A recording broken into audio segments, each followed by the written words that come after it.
Good morning, legends. Welcome to a new trading week. Yesterday was an absolute tragedy, but don't worry, guys. We are in this together. I am going nowhere. You also don't go nowhere. The pain that we're feeling now at some point in time is going to turn into a reward if we keep up the effort now. Crypto is not in a good state. The Nasdaq and the S&P is not in a good state. The dollar is flying. USDT dominance is flying. So there is a lot going on this week. Not only do we have the trouble of Ethereum at the moment with one of the wrapped coins losing its peg, causing Ethereum to dramatically drop in price, we also have a lot of news events this week with a lot of speculation that a recession is going to be officially announced. So not only do we have problems in crypto, but we have people panic selling across all markets, which does not help crypto. Let's take a look at the news events that we have this week first, because we've got some pretty major things going on. So tonight, this is all Melbourne time. Reminder, you can go to forexfactory.com/calendar yourself and change this button up here to your own time zone if you want these times converted for you. So tonight, 10:30 Melbourne, we have the PPI. Not a huge one, but it is a news event and a market mover. Then the next one we have as well is core retail sales. Again, they do cause a move in the market, but not hugely dramatic. Can usually just be a fake out one way or the other. However, the biggest one that we have to worry about this week is Thursday, 4 a.m. Melbourne time, and that is the FOMC statement. That is the one I think that everyone is currently panic selling, expecting this to be really bad news. So who knows? Could this end up being our midweek reversal? Once it comes out, we have to wait and see. And then we have some unemployment claims a bit later on that day. And then we have Fed Chair Powell speaks on Friday. So big news event week. We knew this in advance. And this alone was going to be a problem for the markets. Then couple that with Ethereum having its issues and everything just looks really terrible. Let's talk about some good news. We've mentioned many times on this channel that there are two things that keep Bitcoin going or keep the price moving. Number one, of course, is the market makers, and number two are the miners. For the miners, the network is their business. They make the money obviously by mining Bitcoin and from transaction fees. So the real thing we want to keep in mind is the business growing for the miners? Because if they walk, if this business stops working for them, like crypto is basically over. So what this chart here is showing you is right now the hash rate is significantly rising. That means that the miners are currently getting their rewards. So even with price plummeting, miners are getting their rewards. Bitcoin as a mining business is doing okay. The next thing we want to check is the mining difficulty. And you can see when that mining difficulty gets too high or it peaks out, that's when we usually see a sharp drop in price, because it basically means it's more difficult to mine than it should be. So let's zoom in and have a little bit of a closer look at this. And we can kind of correlate the mining difficulty to when we see drops. You can see here, this orange line is the mining difficulty rising. When it peaks too high, the Bitcoin price drops. Then moving up here, as it peaked too high, the Bitcoin price dropped. And then again, that's where we are now. So we've peaked quite high and the Bitcoin price is dropping. So whilst the Bitcoin price is dropping and that is not great, the good part is that if that difficulty drops from here, whilst Bitcoin is dropping anyway from financial news and other reasons, then that basically means for miners, it's easier for them to mine than it should be. So the moral of the story is those two things combined, the hash rate increasing and the mining difficulty now coming down because it's peaked, it basically means that the miners are happy. And that's what we want, because in order to stay in business, we need to make sure that the miners are happy. So that's one positive. And now let's talk about everything that is negative.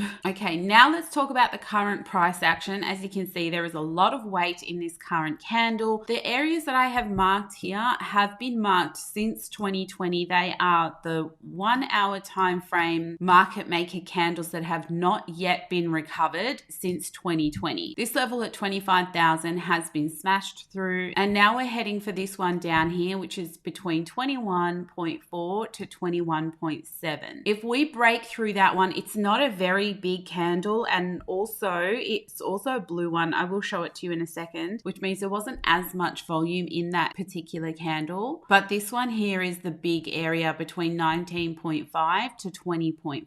In all honesty, I did not think we would get here this fast, but of course there is a very big attack on crypto with Ethereum right now, and anything can happen. Let's go and have a look at those 2020 dates. Okay, so these are the zones that I'm talking about. This is the blue candle that I mentioned earlier that we are getting close to. And if we break through that, there's really nothing stopping us until we get down into these green candles here, which was the high volume that was the first break of the previous all-time high at 19.5.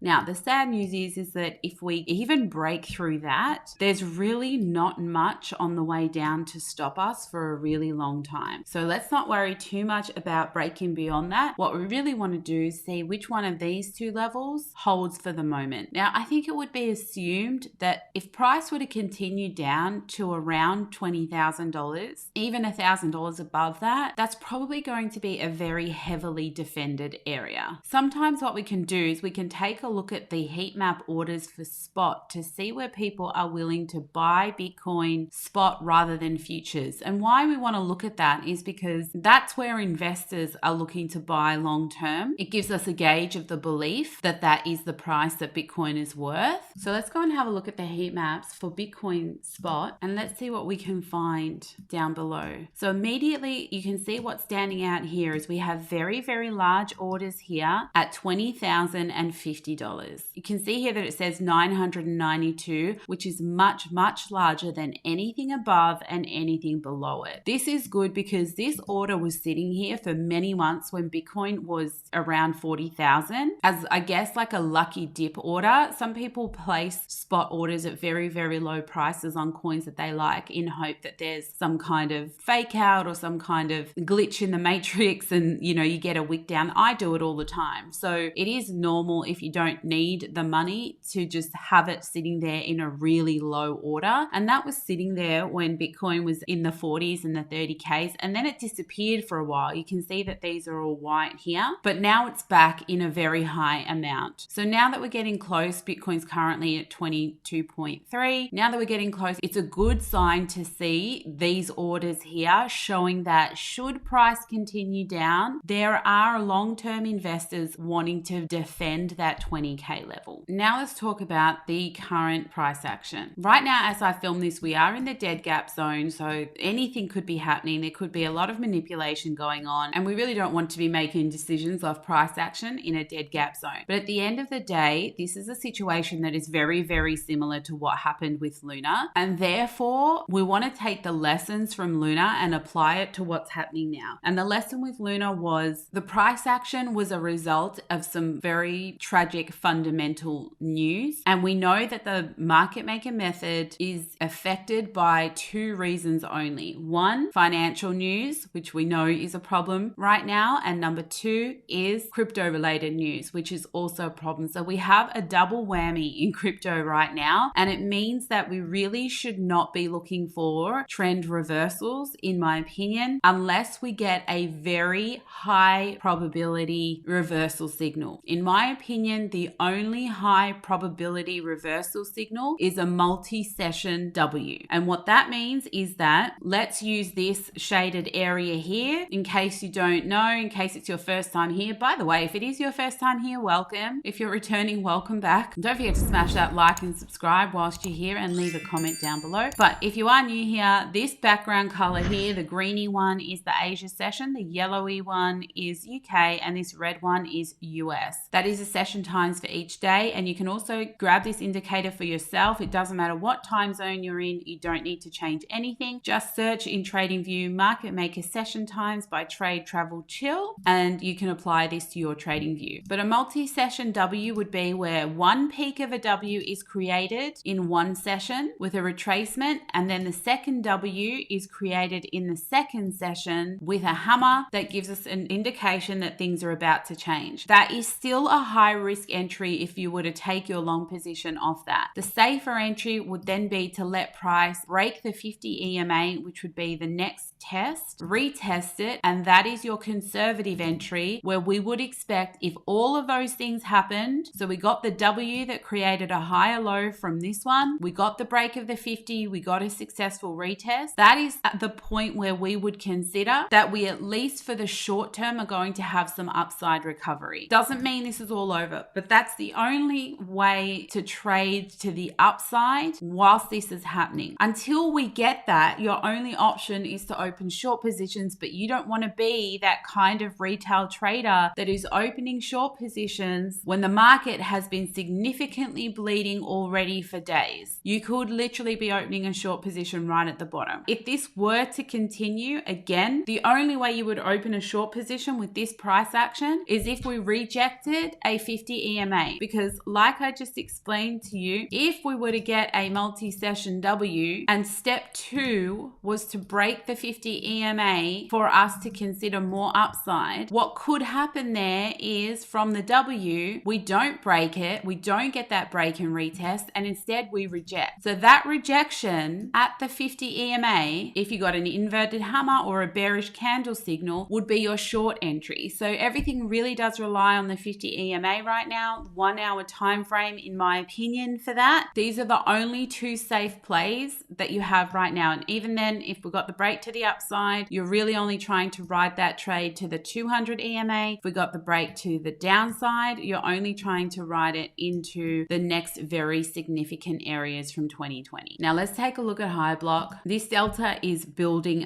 massively to the shorts. We are currently at 42 billion. Again, like I said to you, this is screaming a Luna replay to me. Luna got up to 54 billion before anything changed. So we are extreme highs, and the market maker can decide to turn price around at any time, but they don't have to just because we're in the 40s. They can let this bleed out even more. For all we know, we may just continue to bleed until the FOMC meeting. Again, similar with ETH, what happened with Luna, we weren't going to get any chill in crypto until some sort of a solution was announced. So we're definitely keeping an eye on what's going on with Ethereum. The thing about this current price action is these circles where price is currently dropping are really not very big. If we look out here on this side, it's very significant where you can see previously when we were at around 30K, there were many people opening short positions, and these spikes out here is major liquidity for the market maker. But ever since we dropped around 28, we don't have people opening short positions or even long positions in huge amounts. Even though this delta is growing, that's one thing, but we don't have any significant areas that we can choose or predict to be a target should the market maker decide to reverse price. Now, another thing to note about this is, again, why you should be very careful about trying to pick the bottom and take a long position is because at those areas there, it's very easy for the market maker to shoot price up all of a sudden like they did here. Again, as you can see, rejected the 50 EMA, but that sharp price movement there would have had people believe that this downtrend was over, open long positions, but all it was a liquidity grab for the market maker to build more contracts because they just continued down. Looking back here, we had the same thing as well. Price heading down, came right back, grabbed that liquidity, came down, did it again,